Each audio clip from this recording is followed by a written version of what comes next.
When we made the first Evil Dead, it was primitive. So they were putting plaster of Paris on actors' faces, pulling out eyelashes because they hadn't put Vaseline on there. I mean, we did everything wrong. But by the time Evil Dead 2 came around, the techniques were better. I was just blown away by Evil Dead. And when I read that they're going to do a sequel, I made definite plans of how to get on board. I didn't know who to write to, so I wrote to Erwin Shapiro, the distributor of the film, in New York, and asked if he'd forward a letter to Sam Raimi for me. He said, of course. So I wrote a letter. I had finished From Beyond and A Nightmare on Elm Street 2, and included a lot of photographs, and sent it off with good faith. And about 6 months later, I think, the phone rang, and it was Sam, and he called and said, I want you to do Evil Dead 2. The K&B guys came to our attention through Mark Sjostrom. It was his shop, and the K&B guys worked under him. I had met Mark and worked on From Beyond, so we were really tight, really good friends. Had a house with Bob Kurtzman and Howard Berger, so we all lived together.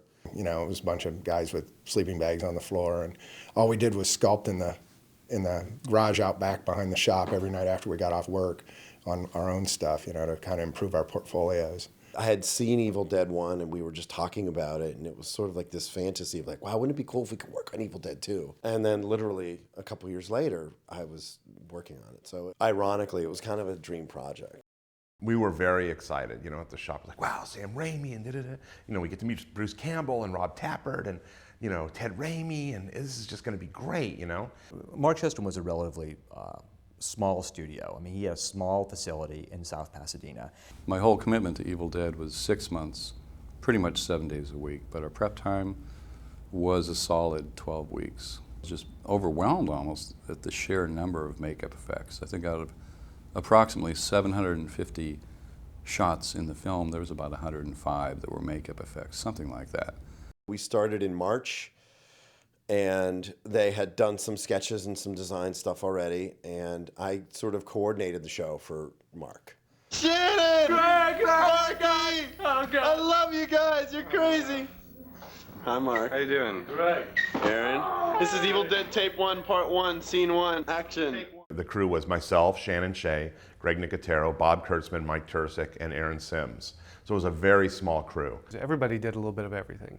You know, we did everything from, you know, everybody designed something, everybody basically sculpted, you know, did molds and casting and even foam latex. You know, everybody in the shop would just have like their characters they were working on and just complete it from beginning to end. Excellent. And Mark said, what do you want to do? And I said, well, I want to do all Bruce Campbell's makeups. And he went, okay, that sounds great. So I did all Bruce's makeups, which were his evil Ash makeups, and then his, we called it the Jekyll Hyde makeup, and the evil hand, and just a ton of stuff. And then we made dummies of a lot of the actors. We did a couple head casts of Bruce and different expressions so that we could make different bodies of him to drag through the set and throw through puddles, and the insanity that became Evil Dead 2. No, it's all top secret. No, all top secret. No, you can't see it. My first assignment was Evil Ed. I mean, I kind of knew that was what I was going to do, and I remember Mark saying, oh, they want this, you know, they want him to have a big mouth. And of course, the idea of Fright Night came to mind, the character Amy that Steve Johnson did. But the idea was just to have this kind of big shark mouth, and the other thing I thought would be great was to actually have teeth on the roof of his mouth. So it would be teeth, teeth, teeth, teeth, and then teeth. So really, it would be very difficult to kind of see where the teeth ended. Rick came in and we did a live cast of him, and I remember showing Rick the drawing, and he was kind of like, huh? We started like holding up the appliances, and I remember giving him his teeth and saying, okay, you gotta put these teeth in. He looked at him and he put them in, and he's like, I can't close my mouth. So you don't have to close your mouth. You'll be roaring the entire time. Yeah, I can't, ha ha ha. I was like, you'll be fine, you'll be fine. So we put them all in the makeup and we're doing all this, and then the drool starts. Sam's going, great, I love it. All this drool's pouring out of his mouth. It was just, you know, it was just the nature of just having these teeth in his mouth that he could never close his mouth. As we were prepping the show, we would test things, and I remember meeting Sam for the first time. We had a bunch of test makeups in LA. Can you expand that a little bit? Sure. I needed a little less subtle. Right. Okay. We shot everything. We shot every camera test. We shot every sculpture. We made our own little movies, running through the shop.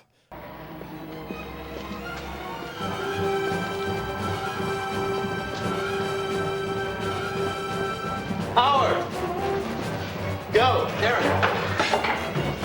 Shannon! Mike! Turn!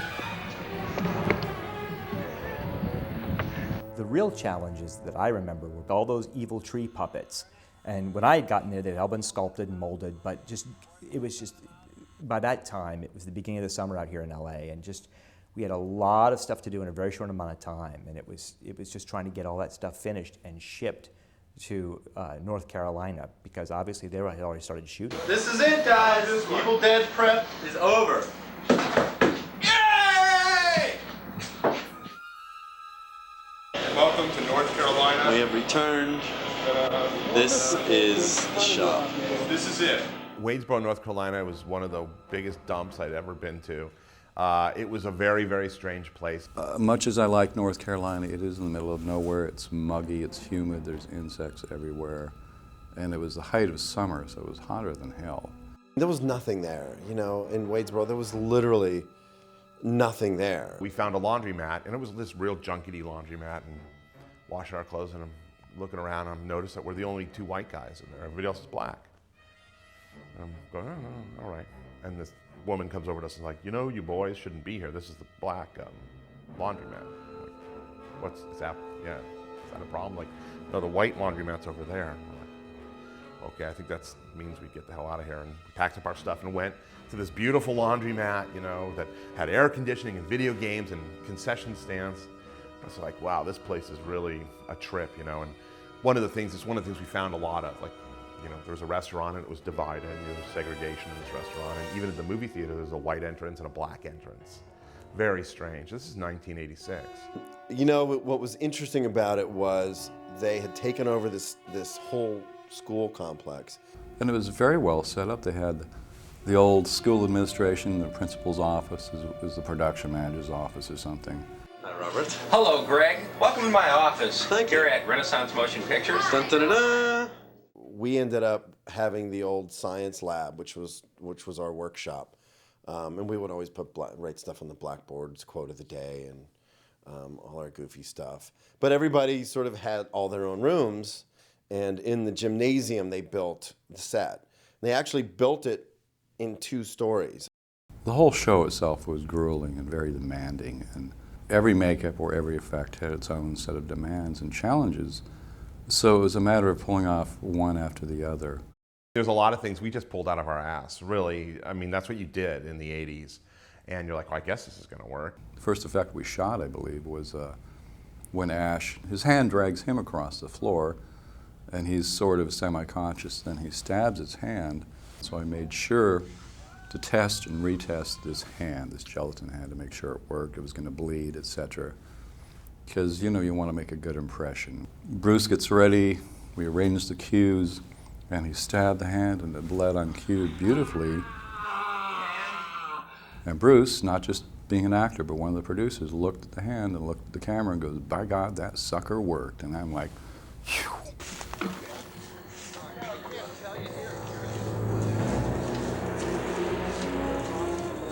My makeup averaged between an hour and a half and probably 3 hours just every day. Never really being in that world where they had to put prosthetics on and do whatever, I was a little claustrophobic. So it was all a wonderful learning experience for me. You're taking something and gluing it to your skin and then ripping it off your skin. It's no big deal. Just ripping it off, starting here, all the way around, here, under the eyes. And just, it's kind of like the Mission Impossible thing, only it's really ripping the glue right off your face. And some of your skin usually comes along with it. So the first time, it was painful, but not that big a deal. The 15th time, it started to get a little annoying. But fortunately, we were all young and idealistic, and we didn't know anybody. When I wasn't in special effects makeup, I was still beaten up, I was still covered with blood, still had a stump. You know, obviously, you've got to now pretend that your arm is this long, not this long. But if you just tuck this in, your wrist is moving. Your wrist wouldn't be moving. So we had to put a metal bar, tape around that, put a sock around that, and then put a flat surface on top of that. And then the trick was to just tuck it in, so it never stuck out further than my regular other wrist.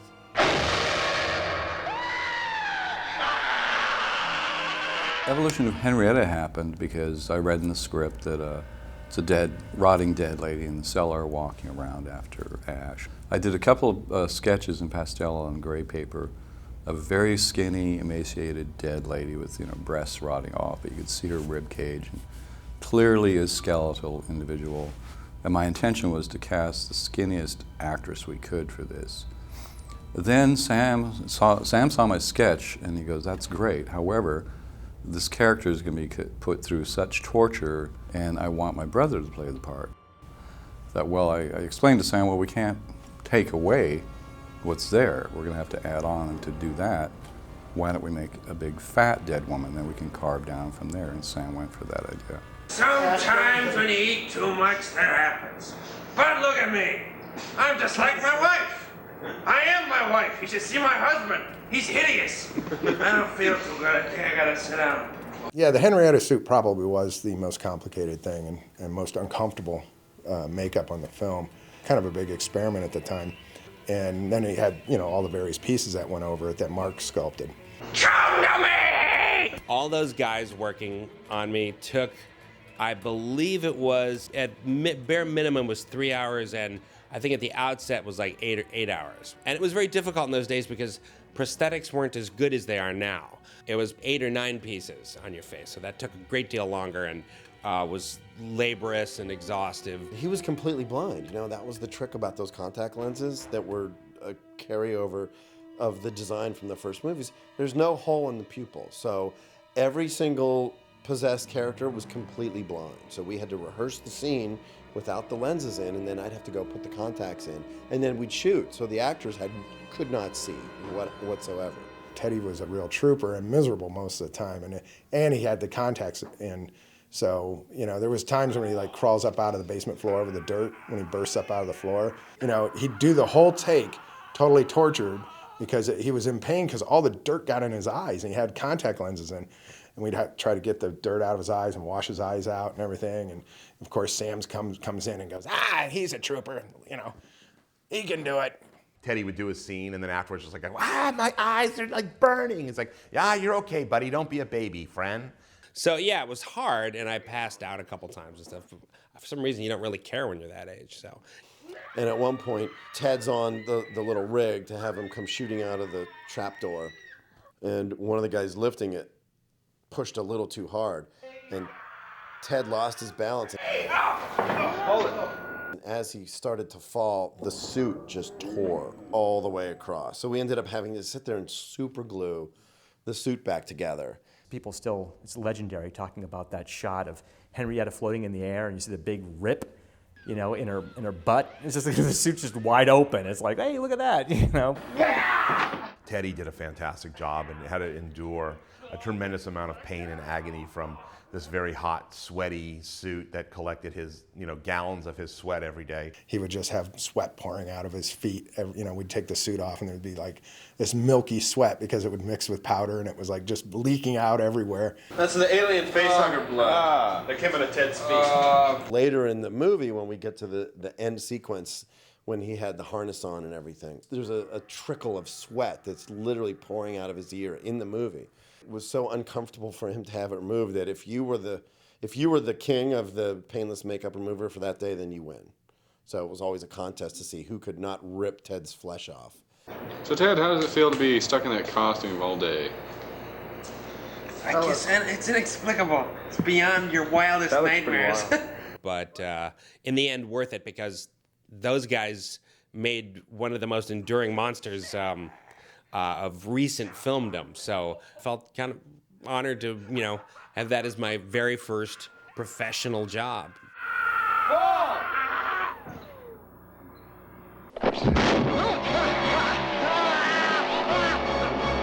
Like with Linda, we had a polyfilm and latex jointed body and when her head's cut off, and I was laying on a skateboard, And the special effects guy, Vern Hyde, had these tubes up there that were pumping out the smoke, but it was like tobacco smoke, and literally like tobacco juice was pouring on me. Kicking the door open, puppeting, Linda and all this nonsense running around. Bruce, chopping her up, and we're spurting blood, and there's tobacco smoke coming out, and you wear that stuff like war paint, when you're younger. Now I'm like, oh, I would never do that.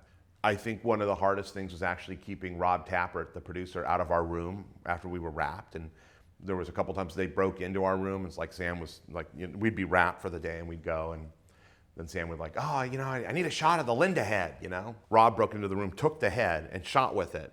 And there's actually a shot in the movie where Linda's head pops up. You see the hair is pinned up. So it wasn't ready. We hadn't finished doing it, And so I remember seeing it. We were really, really angry that they did that. They broke into our room. So we booby-trapped the room after that. And we had Mike Tursick had built this cradle. And we had a big water balloon in it. And the rope, there was like a line tied to the door. So if you opened it, it would release it, and the water balloon would smash into your chest. And we got Rob Tappert real good once because he broke into our room again and did it. And bam, got covered in water. And I think they stayed out of our room after that.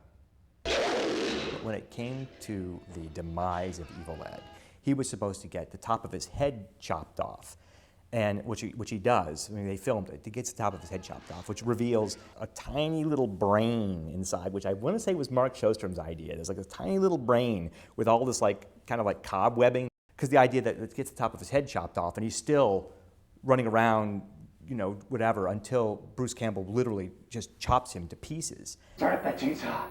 Head it here. We're gonna slice him.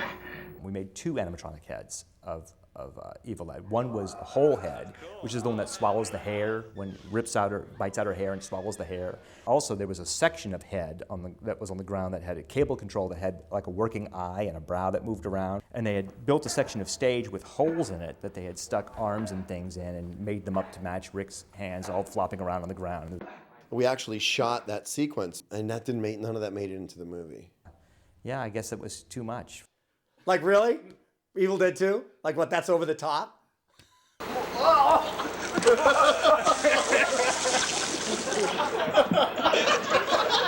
Back then, we were having too much fun to actually, think that there was a bad day on the film. And we were like kids having a good time making a horror film with the crew that was going to go on to make a lot of movies, They rented us a house. We called it the Texas Chainsaw Massacre House, and I kid you not, the guy that built the Chainsaw House in Texas built this house. It was literally standalone in a field with giant grass about this tall. It was our frat house. We all lived together. Me, Bob, Mike Tursick, and Sjostrom. And then literally down a little ways was the Friday the 13th barn. I'm like, dude, this is insane. We're literally living in a horror movie. Each of us had a room, no air conditioning. I literally had a fan at the bottom of my bed blowing air through the room. And it would get so hot, I would take my sheets, put them in ice water, and then lay them on top of me in bed all night and just sit there. And Greg and I went to the store and we bought these little fans, and we screwed them to the bed so there was constant air blowing on us. Or else we couldn't sleep. It was misery, mosquitoes, everything. But no matter what, it was fun, all right? It was fun as hell. We just didn't care. It was like, we were working on Evil Dead 2, we were working on the sequel to the most ferociously original horror film ever made. So as far as we were concerned, it was a lot of fun. 5 makeup effects guys living in a house. I mean, it was insanity, And one being Mark Sjostrom, who by far was one of the funniest people on earth. I mean, he would do shit that was really hilarious. And he's kind of fun to work with because he has a lot of fun in the shop. We'd shoot these little movies. But I changed my mind! Shut up, bitch! Hi, welcome to Bob and Howard's free abortion clinic. That's Bob. And that's Howard. And we're ready to abort you! Imagine if the guys that are on the show, Jackass, were makeup effects artists. And I think you begin to get it. It was like that kind of camaraderie. It was that kind of humor. It was that kind of level of screwing around. I mean, we all got our work done, but there was a lot of horseplay, let us just say. Again. Yeah. No, don't come in. We're smashing things. And they had gotten us a station wagon. That was our first car. And it was a total piece of crap, and we trashed it to no end. Literally driving, doing donuts and riding over railroad ties. And at one point it broke down and we left it in the middle of the street and walked to work. And then we got another car and that got destroyed. And you know, you just don't give makeup effects guys in the 80s their own vehicle and trust them with anything, you know. And if you walked in the makeup lab, you'd look on the right and we had, you know, head replicas, Henrietta suit, Bruce Campbell head, and whatnot. If you looked on the left, we had a whole wall full of very realistic water pistols. That was back in the days when it was legal to go to Toys R Us and get like an M16 that looked like a real M16 or an Uzi. And when we needed to blow off steam, we'd go in these massive water fights.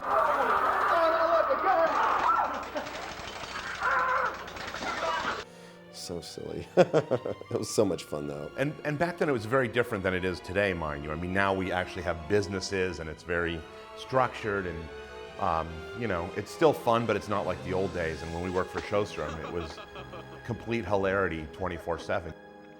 The last 2 weeks, Howard and Bob and Greg had all gone to work on Creepshow too, so they left the project about 2 weeks early. What happened was, because of my association with Laurel Entertainment and George Romero and Richard Rubenstein, they had called and asked if we were available. So I left and went directly from North Carolina right to New York to work on Creepshow 2. So I didn't really, I mean, I may have left a week early, but by then, all of our gags were finished. So it kind of wound down to fewer and fewer people and less to shoot, and finally we did the exploding Pee-wee head, and that was it for us. I stayed to watch the final shot of the entire movie, which was the walls shooting blood and just destroying the whole set.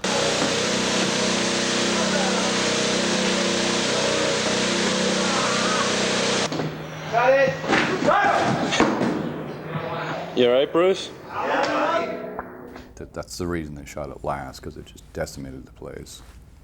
And then got on an American Airlines Flight 79, I remember, and was flying via Dallas, and I just pretty much collapsed in my chair and slept until I got to California.